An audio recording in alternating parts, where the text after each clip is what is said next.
the one thing that a lot of people don't realize, it's okay, it's one thing to invent something, and it's entirely different matter to get it built and get it distributed.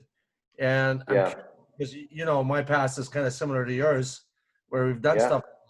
Where did you learn how to do that, Marty? I mean, like, where did you get that from?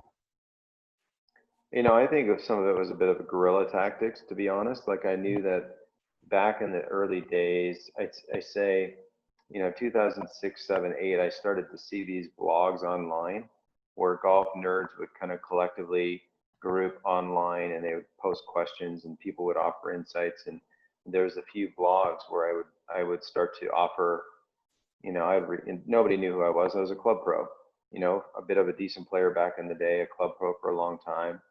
And I was a nerd, so I'd read these blogs and I start to realize like, hey, thousands of golfers are reading these blogs.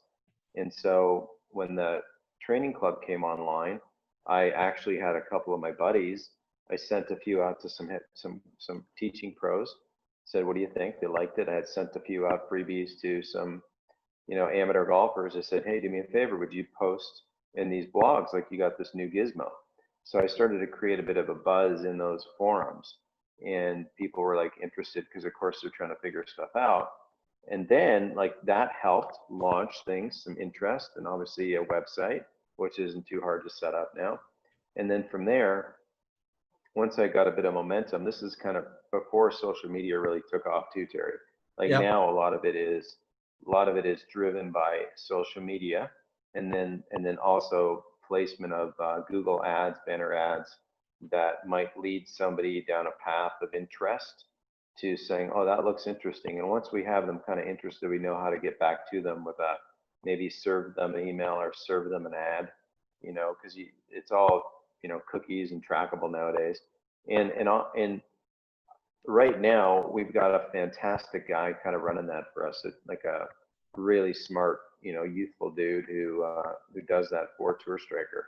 And so that was what his, he's a computer guy. He likes golf. He's really into the ad space and how ads work and how people click and learn all those things. So, my wife and I have kind of passed it off to him, and he's done a great job. But the early days was my kind of guerrilla warfare with attacking certain populations of golfers online to show them something they might be interested in. And then it was a bit of social media. But then a friend of mine, I don't know if you remember Rich Massey from the Canadian Tour days, Sure. Rich Yeah. probably. Yeah. So Rich reached out to me, and Rich was he was working at the time for a company called the Golf Agency, and these guys were content producers. Like they'd make infomercials, and so they'd sell you this package. They would sell you this big package that they became our partner. They created an infomercial. We had Gary McCord. It went on the Golf Channel, and I'll tell you what, a lot of infomercials will make it to the Golf Channel, and they'll last 1 week, because unless it is Momentum. interesting, people, right away whether or not you have a successful product. And the guy did a great job. His name's Mike Abrams. He did a great job designing the ad. Gary McCord couldn't have done better. Naturally, I had to get myself cameoed in there. Nobody knew who I was. And then that ad ran for about 18 months, almost 2 years, a half-hour infomercial. And so it was crazy. It was a great ad, and we sold a lot of product.